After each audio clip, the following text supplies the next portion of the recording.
My name is Megan Tucker.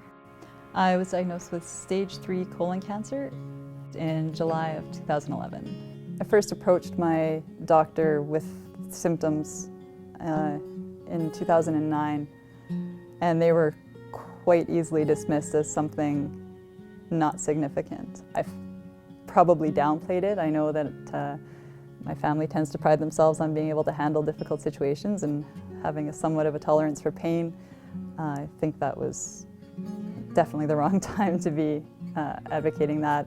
My father passed away at 57. He had suffered from 12 years of different cancers. It was just a fluke that they found it then in him. His mom passed away long before I ever knew her.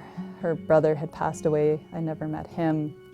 I had several other aunts and uncles that I never had an opportunity to meet because they'd all died of cancer, but nobody ever considered the genetic aspect of it for us. I think part of me was mad at me for not having taken a more proactive approach and advocated for myself. Part of me was mad at my doctor for being so willing to pass it off as something not serious when she knew my family history. The symptoms never changed from 2009 to when I went to see her in March of 2011. It seemed just the fact that time had passed was enough for her to take me more seriously and suggest that maybe a scope was a good idea.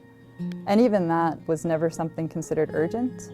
It was only getting worse, and I was concerned that I wouldn't be able to do my job because the pain was so severe, which is actually what prompted me just to phone and see if I could get in for a scope sooner and maybe get a solution as opposed to a temporary fix. People don't associate illness with somebody who either A, looks healthy or even is my age. I think if you look like you're ill when you're my age, it's chalked up to being run down, overworked, overpartied.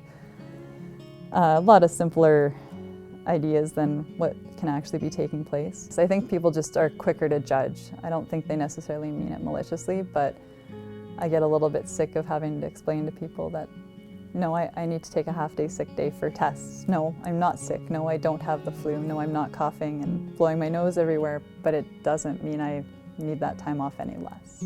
Going to Retreat Yourself East was the first opportunity I had to see that I was experiencing things that a lot of others were experiencing too. It was the first opportunity I had to come in contact with any other young adults with cancer.